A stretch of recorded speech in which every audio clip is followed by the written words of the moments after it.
The sands of Karakorum 7 burned under 3 suns, each casting its own shadow from the wreckage of the transport ship. Steam still hissed from twisted metal where the atmosphere had burned through the hull during the crash. Velthax of the Kryn clan clicked his mandibles in satisfaction as he surveyed the debris field. His hunting pack, 6 of the finest trackers, stood ready, their scaled hides gleaming with predatory anticipation. Only one survived. The prey fled north, hissed Sekler, his thermal scanner painting the trail in vivid colors. The taste of blood indicates human, severe injury. He won't last an hour in this heat. A human, Velthax sneered. The weakest species ever to reach spaceflight. This hunt dishonors us. Then let us finish it quickly, said Raxthan, already moving. Our speed will overtake him before the first sun sets. The Kryn were built for explosive bursts, true apex predators of a world of ambush and lightning attacks. They streaked across the desert in enormous bounds, covering ground that would exhaust most species in minutes. The human's trail was obvious, heavy, dragging footprints marked with droplets of blood. After 2 hours, they stopped to rest. The human was still ahead. Impossible, growled Sekler. He should have collapsed by now. He's leading us, Velthax realized, studying the tracks, dragging us deeper into the wasteland. But why? He's wounded, unarmed. They pressed on, but their powerful legs began to feel heavy. 4 hours, 6, 8. The triple suns hammered down and something was wrong. The Kryn, faster than almost any creature on their planet, were now gasping for air. Muscles screamed, vision blurred. Commander, wheezed Raxthan, stumbling. I can't. That's when the first trap triggered. The pit was shallow but lined with jagged metal from the crash site. 2 hunters fell. Their crystalline armor was no match for the sharpened debris. Screams echoed across the dunes. Velthax's heart pounded. How? The human was wounded, dying. Blood was found every 100 meters, yet he had time to build traps. The remaining 4 pressed on, but cautiously. 10 hours in, Velthax could barely breathe. His legendary speed had abandoned him. Every step was agony.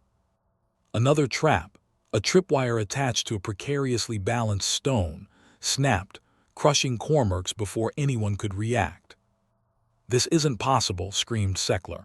We are Kryn, we are Apex, you are weak. The desert answered only with silence. Raxthan fell next, his heart simply giving out. He had been running 12 hours. A body built for explosive bursts had never been designed for endurance. None of them had. By the 15th hour, only Velthax and Sekler remained. They could barely drag themselves forward. The human's tracks had grown steadier and more deliberate, while theirs had become weak, desperate smears. Our ancestors conquered 7 worlds, Sekler gasped. How does one wounded human do this? Velthax didn't answer. He finally understood. Every species evolved for the challenges of its home world. Kryn, explosive predators. Threx, armored behemoths. Silthine, venomous ambushers. But humans came from a world that demanded something else entirely. Persistence. Sekler stopped running and dropped to his knees at the 17th hour. His breathing was shallow, his eyes glassy. Go, he whispered. Finish it for the honor of the pack. But Velthax could run no more. He could barely stand. He found the human at the 19th hour, slumped against a rock formation. Makeshift bandages were soaked through with blood. His leg was clearly broken, held together with salvaged wire. His face was burned, dehydrated, and cut. He should have been dead long ago.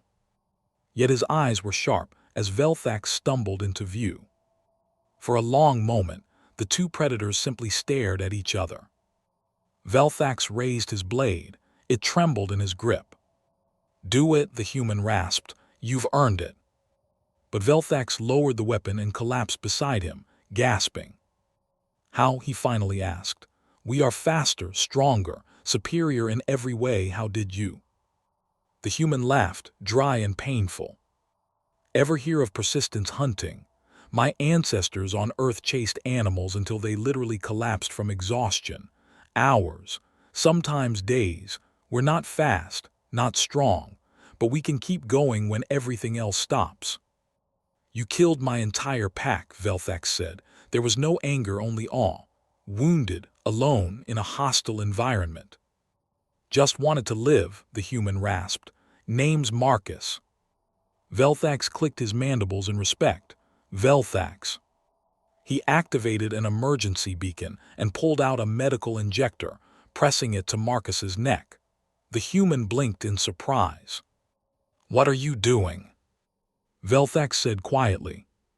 "Predators do not kill predators." Marcus managed a weak smile as he finally allowed himself to rest.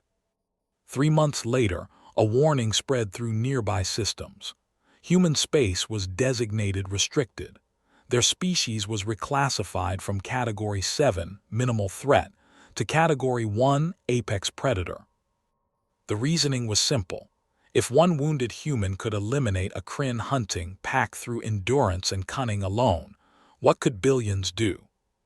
Some species laughed at the new classification, pointing out humans' lack of natural armor, weak bite, and pitiful speed. But the smart ones, the survivors, remembered Marcus and Velthax. They kept their distance. Because in a galaxy full of creatures that could kill quickly, humans had mastered something far more terrifying. They could kill slowly, inevitably, with the patience of a species that had learned to outwalk death itself. And they would never, ever stop.